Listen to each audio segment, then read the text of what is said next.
आप यहाँ से एमिट करके निकलेंगे, कॉलेजेस से बाहर से जो लोग निकलेंगे उनमें दोनों में सिग्निफिकेंटली डिफरेंस होगा because of process. so that process is very important in each and every field. Education is also a process because we are in the process of education. I am a teacher, you are a learner, and we are talking about some curriculum. So that P, S and C, these are three pillars of education process, and which is given by the John Dewey. Yes. Yes or no? Yes. So that we are also in this process. मैं अच्छा नहीं तो गड़बड़ हो जाएगा। इन तीनों में कोई भी कंपोनेंट अगर गड़बड़ाया तो प्रोडक्ट गड़बड़ा जाएगा। So that each and everything should be strong, strengthen. जब तक ये नहीं होगा तब तक मजबूती नहीं आएगी। आपका कोई भी उत्पाद में गुणवत्ता, द क्वेश्चन इज गुणवत्ता, क्वालिटी नहीं आएगी और कोई भी सिग्निफिकेंट डिफरेंस नहीं होगा। सब आप एक ही जैसे हो जाओगे। सोचो पूरी दुनिया एक जैसी हो जाए तो आप किसकी वजह से अलग हो? आपसे पूछा था ना मैंने, आपने कहां से करके आए हो बीएड? पहला सवाल ये पूछा जाता है। तो इससे हम क्या अनुमान लगाते हैं कि बच्चा कितना बुरा है? ये तो अनुमान लगा सकते हैं। अच्छा नहीं, कितना बुरा है। और हमें किस लेवल से शुरुआत? इंस्टीट्यूशन में भी क्या है? प्रोसेस है। ये सीएसजेएम यूनिवर्सिटी कैंपस है, इसका भी एक प्रोसेस जिसमें मैं हूं वहां पे और करिकुलम है। ये तो बात है। आप किसी कॉलेज से बीएड करके आए, उनका भी अपना एक इकोसिस्टम है। इकोसिस्टम है ना, ये सिस्टम के ही भाग है, इनपुट, प्रोसेस एंड आउटपुट। आप वहां गए पढ़ने लिखने, आपको पढ़ाया लिखाया गया और आज आप वापस निकले यार कहां से पढ़े? सोचो, हम अपने इंस्टीट्यूशन को रिप्रेजेंट करते हैं, है ना? अगर आप अच्छा नहीं कर पाते तो किसकी बदनामी होगी? इंस्टीट्यूशन की। ऐसे ही घर में तुम दिखाते हो ठनठन की हम भिंडी कद्दू तुरई नहीं खाएंगे और ससुराल में सब खा रहे हो, किसकी बदनामी है? तो फैमिली की। तो यानी कि आप हर जगह किसी ना किसी को रिप्रेजेंट कर रहे हो। I am representing my own institution, right? And जब आप यहां से बाहर निकलोगे, सोसाइटी में जब सर्व करोगे, you will represent CSJM university campus. बात समझ में आई? पूछा जाता है ना किस टीचर ने पढ़ाया, कहां से पढ़कर आए हो, क्या क्या पढ़ा, क्या जानते हो? ये सवाल होते ना प्राइमरी, होते ही नहीं होते? प्राथमिक उनसे ही सवाल पूछे। इसका मतलब क्या हुआ कि वो आपका बैकग्राउंड जानना चाहते हैं। आप कैसे हैं ये बैकग्राउंड आपका बता देगा। जहां से भी आप निकल कर आए होंगे वो बैकग्राउंड से सब टीचर्स पता कर लेंगे कि आपका बैकग्राउंड क्या। अच्छे स्कूल्स में चाहिए, जिनका अच्छा बैकग्राउंड होता है उनको एडमिशन नहीं मिलता है, जिनका अच्छा बैकग्राउंड नहीं होता अच्छे स्कूल्स में। होता है ऐसा, जिनके माँ बाप पढ़े लिखे नहीं होते उनका उन बच्चों का एडमिशन बड़े स्कूल्स वाले नहीं करते। आजकल ऐसा भी चल रहा है। तो बैकग्राउंड आप दिखाते हो, किसी को भी रिप्रेजेंट कर। अब मैं जैसे बाहर जाऊंगा, कहीं पेपर प्रेजेंट करने जाता हूं तो I will represent CSJM university on that time. अगर मैं अच्छा करता हूं तो सीएसजेएम यूनिवर्सिटी की रेपुटेशन में ऐड ऑन होता है, और अगर मैं गंदा करता हूं तो उसकी रेपुटेशन गिर जाती है। इसका मतलब ये हुआ कि प्रोसेस जो है वही निर्धारित करता है कि वो एक इंस्टीट्यूशन की क्वालिटी। समझ गए? तो ये जो प्रोसेस वर्ड है जिस पर हम इतनी लंबी चर्चा कर रहे हैं, ये बहुत महत्वपूर्ण है। And you should understand the sincerity and severity of this term because education is also a process. समझ गए? Yes, sir. So, पहली बात इन नटशल कि अगर हमें तुमसे पूछा जाए रिसर्च बेसिकली क्या है, तो दो शब्दों में research is only a process. इसके पर्पस अलग अलग हो सकते हैं। हम करते इसलिए हैं ताकि हम ज्ञान प्राप्त कर सकें, हम इसलिए करते हैं जो हमारी क्यूरियोसिटी है उसको पूरा कर पाए, हम इसलिए करते हैं कि हम किसी प्रॉब्लम का सॉल्यूशन ढूंढें। अंडरस्टूड? आगे बढ़े? ओके। तो मैं एक बार हम लोग जो चर्चा कर रहे थे, तो कई जब हम चर्चा कोई भी विषय लेते हैं तो उसके दो मीनिंग्स होते हैं, दो अर्थों में हम उसको अक्सर लेते हैं। जैसे हम लोगों ने अभी चर्चा करी, एक उसका आम जनमानस में उसका रिफ्लेक्शन क्या है, उसका मतलब क्या है, और एक वो जो उसी फील्ड के लोग हैं उनकी नजरों में उसका मतलब क्या है। याद रखिए, अगर आपकी कॉन्सेप्चुअल अंडरस्टैंडिंग अच्छी है तो आप कोई भी सवाल, चाहे ऑब्जेक्टिव हो चाहे सब्जेक्टिव हो, सब सवाल आप कर लो। समझ गए? और मेरा और मेरी क्लास का पर्पस यही रहता है कि मैं आता हूँ और ये सीधा लिखाना और बिठाना, मेरे से उम्मीद मत करिएगा मैं आपको लिखवाऊंगा। I will only try for develop your understanding. अगर वो डेवलप हो गई तो आप अच्छे से लिख पाओगे, समझ पाओगे। एक बार समझ लिया तो अपने शब्दों में भी लिख सकते। अगर आपने सिर्फ ज्ञान प्राप्त किया तो मेरी ही बात लिख कर आओ। आप कभी देखो, आप कभी एग्जाम देते हैं ना तो आप अक्सर नकल करते हो। मैं कहता हूं जो नकल नहीं कर रहा वो भी नकल करते हैं। क्यों? उस समय हम याद कर रहे होते हैं। देखा है ना, जब हम याद करते हैं, अपनी मेमोराइज करते हैं, रिकॉल करने की कोशिश करते हैं तो वो किताब, वो नोट्स हमारे सामने आ जाता है ना।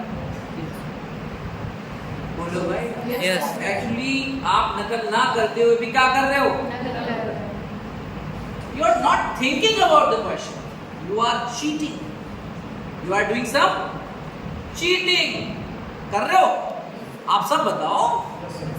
हम सब करते थे जब हम लोग बीएड एमएड करते थे, तो हम भी अरे यार वो ये लाइन इस किताब में ये थी, ये इस नोट्स में ये थे, अच्छा याद करते हैं। फिर याद कर रहे हैं कहाँ पे क्या लिखा था, उसको याद किया फिर लिख दिया, फिर याद किया फिर लिख दिया। आपने कभी सोचा? आप बीएड कर लिए, एमएड कर लिए, कुछ लोग पोस्ट ग्रेजुएट भी हैं यहाँ पर। आप सोचो, दिमाग लगाओ, what is your contribution towards your field. एक लाइन आपने अपनी लिखी है जिसको कह सको ये मेरी है। बोलो भाई। इसका मतलब आजकल का education process creativity, innovativeness, constructivism को फॉलो नहीं कर रहा। We are only producing some rote learners. कुछ किताबें पकड़ा दी, 4-5 नोट्स दे दो, पीपीटी दे दो, पीडीएफ दे दो, उससे पढ़ लिया, इससे पढ़ लिया।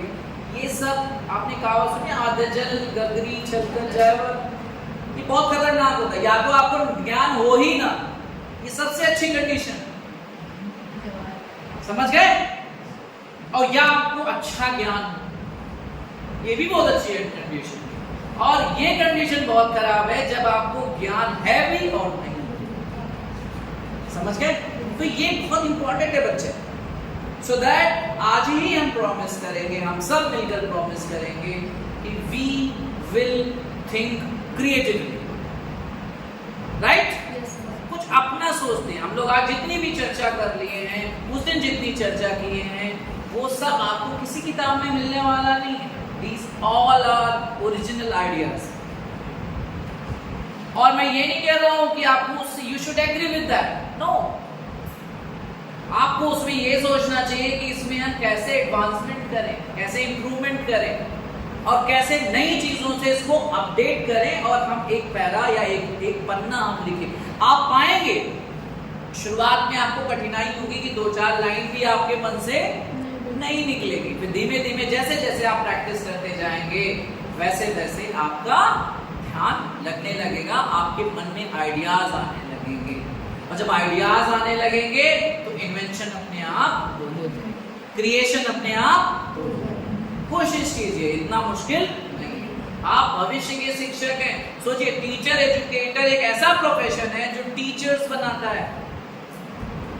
You will be teaching BEd after your MEd programme. So आपका तो बहुत नोबल रिस्पॉन्सिबिलिटी है। You are making some future या प्रोस्पेक्टिव टीचर जिसको आप सोसाइटी को दोगे। तो आपको क्रिएटिव तो होना चाहिए ना। अगर आप क्रिएटिव या इनोवेटिव नहीं है, या आप अपनी एक लाइन नहीं बोल पाते, आपको ये पीपीटी और ये पीडीएफ या बुक का सहारा लेना पड़ता है, तो आप कैसे क्रिएटिव इनोवेटिव? ये तो बुक से तो कोई भी पढ़ा सकता है, बता सकता। गलत कह रहा हूं? सो दैट आज ही से स्टार्ट करें, समझ गए? और जब आप स्टार्ट करते हैं, जब आप सोचने की स्थिति में होते हैं, और क्रिएटिविटी में आपने देखा होगा उसके कुछ स्टेप्स होते हैं, उसमें एक इंक्यूबेशन होता है। सुना है इंक्यूबेशन? नहीं। कभी कभी क्या होता है कि किसी भी कोई भी प्रॉब्लम या किसी जिसके बारे में हम चिंतन कर रहे होते हैं, जब हमारे मन में कुछ नहीं आ रहा होता है, आपने अक्सर ये देखा होगा, आपने महसूस किया होगा ये बात कि एक समय पे हम उसको छोड़ देते हैं कि भैया जैसा है वैसा छोड़ दो, फिर सडनली आपके दिमाग में आ जाता है नहीं इसका आंसर ये हो सकता है, होता है। This is the stage of incubation. और आप देखेंगे और पाएंगे कि उस इंक्यूबेशन पीरियड में भी आप विचार शून्यता की स्थिति में नहीं थे, आप उसी के बारे में ही सोच रहे थे। समझ गए? तो एक समस्या के कई हल हो सकते हैं, कई विकल्प हो सकते हैं, पर आपको ये डिसाइड करना है कि सबसे एप्रोप्रिएट क्या चीज है। इसके लिए आपको इंक्यूबेट करना चाहिए। समझ गए? तो ये research is not only about कि आपने कुछ किताबें रखी, आजकल रिसर्च ऐसी थीसिस ऐसे ही हो रही, कुछ किताबें रखी, कुछ लोगों से बातचीत करी, कुछ हमने डेटा कलेक्ट किया, दोनों में कंपैरिजन करा, कौन सही है कौन गलत है निकाल दे। This is not a research. Research should be novel, original, creative, innovative and socially useful and productive. समझ गए? इट्स नॉट अबाउट कि आपने 4-5 किताबें लिखी और ये कुछ डाटा कलेक्ट किया और अंदर ढूंढ के आपने रिसर्च कर ली कि लड़कियां जो हैं वो मैथ्स में गंदी होती हैं, लड़के ज़्यादा अच्छे होते हैं, लड़कियां ड्राइंग में अच्छी होती हैं, लड़के ड्राइंग में अच्छे नहीं होते हैं। This is not a type of research. Research कुछ इनोवेटिव चीज़ों के लिए की जानी चाहिए, कुछ ऐसी समस्या जिसका समाधान पूरा विश्व ना कर। जब कोविड आया, देखो आपने आया, बहुत ही अनएक्सपेक्टेड सी कंडीशन थी। अगर सोचो रिसर्च ना होती तो, वैक्सीन नहीं आती तो, लाइफ सेविंग है ना रिसर्च। तो रिसर्च को बहुत हल्का मत समझिए, बहुत इंपॉर्टेंट एस्पेक्ट है। This is very important aspect, right? So that you have to understand the general and specific meaning of research, and then आप अपनी परिभाषा बनाओ। जब ये सवाल बोलो what do you understand by the term research, इसका मतलब ये नहीं कि हम फलाने ठिकाने के हिसाब से पूछ रहे हैं, नहीं। what do you understand by the term research? आप कैसे सोचते हो कि रिसर्च का मतलब क्या है, कैसे आपके लिए ये उपयोगी है, कैसे समाज में ये योगदान कर सकता है, आप बताओ ना। एग्जाम्पल देके, ये आपका टास्क है, ABCD का टास्क नहीं है। और तभी आप पाएंगे कि आपके सबके आंसर अलग अलग होंगे, नहीं तो सभी आप जॉन डब्ल्यू बेस या लोकेश कॉल या एसपी गुप्ता के आंसर ही लिखेंगे। मेरा पॉइंट समझ में है ना? तो you should prepare for that, और तब आपका नेट और JRF निकलेगा तभी। और एक बात, अगर आपने ऐसी तैयारी और पढ़ाई कर ली तो it will be help in your professional career also. जब आप असिस्टेंट प्रोफेसर या लेक्चरर बनेंगे तब भी यही प्रीवियस नॉलेज आपका बहुत काम आने वाला है। आपके हाथ में एक भी पीस ऑफ पेपर नहीं होगा, आप ऐसे ही बोलोगे, मौखिक। सोचिए, अच्छा लगता है ना? कैसे याद रहता है? क्योंकि मैंने कहीं से याद नहीं किया है, ये मेरी अपनी चीजें, इसलिए मुझे याद रहती हैं। जो चीजें अपनी होती हैं उनको याद करने की कोशिश करनी पड़ती है। जो अपने डेरिवेशंस होते हैं, अपना एक्सप्लेनेशंस होते हैं, अपनी डेफिनेशंस होते हैं, उनको याद करने की जरूरत नहीं, चाहे इतना कठिन हो, हम उसको एक्सप्लेन कर लेते हैं। तो मेरा मानना यही है, और मैं आज से आपसे ये भी यही कह रहा हूँ कि आप हमेशा इस दृष्टि से, चाहे रिसर्च ही नहीं, आप हर पेपर के बारे में, अब आप PG लेवल पर हैं, आप इस दृष्टि से सोचना शुरू करिए और आप पाएंगे कि आपके साइकोलॉजिकल एट्रीब्यूट्स या कॉग्निटिव फैकल्टीज में बहुत बढ़िया परिवर्तन आया है। आप एक बार इस चीज को एक्सरसाइज तो करो, फिर आप पाएंगे। ओके, सो हमने जनरली उसको देखा था। दो टाइप के मीनिंग हम इसमें डिस्कस करेंगे, एक जनरल और एक स्पेसिफिक मीनिंग ऑफ रिसर्च। मैंने जनरल और स्पेसिफिक दोनों का अंतर समझाया अभी आपको, राइट? अब बेसिकली रिसर्च में या रिसर्च का कॉन्सेप्ट या आप किसी भी पेपर का कोई भी कॉन्सेप्ट पढ़ रहे हैं, जैसे जनरली आप अभी नए नए आए हो और अभी आप एमएड से कोई बहुत टच नहीं है, लेकिन बहुत सारे प्रीवियस नॉलेज है, जैसे सोशियोलॉजिकल फाउंडेशन का नॉलेज है, हिस्टोरिकल का नॉलेज है, या बीएड में जो पढ़ा उसका नॉलेज है। पर बेसिकली अगर आप किसी भी चीज को पढ़ते लिखते समझते हो तो बेसिकली शुरुआत में 3 ही सवाल आपके मन में आते हैं, क्या, क्यों और कैसे। यार ये क्या चीज है, क्योंकि हम उसको जानते, सरप्राइज है ना। दूसरा क्यों है, हमें क्यों पढ़ना चाहिए, ये भी होता है। और तीसरा कैसे, हम इसको करेंगे कैसे। Whenever we will talk, we are talking about the meaning of something, it always represent the meaning, nature and concept of the particular concept या concern या issue। जब भी हम बात करते हैं कि कोई भी अवधारणा क्या है, ये क्या बताता है, इसका अर्थ क्या है, इसका मतलब क्या है। Whenever we talk about the why of something, we are questioning something. What is the meaning of question mark? It represents the relevance, importance, need, utility and purpose of the particular concept and concept. Understood? And third one is very important, that is how. And it denotes some methodological practices, strategies, approaches कि आप करेंगे कैसे, उसके तरीके क्या हैं। तो कोई भी आप आंसर लिखिए, उसको ऐसे ड्राफ्ट करिए और आप पाएंगे कि आपको किसी भी उसकी जरूरत नहीं है, आपको रूट लर्निंग की जरूरत नहीं है, आप अपने इनोवेटिव आइडियाज इसमें पुट कर सकते हैं। समझ गए। सबसे पहले कभी भी आंसर राइटिंग करिए, you should draft your answer first and it should be on page number 1 of your answer.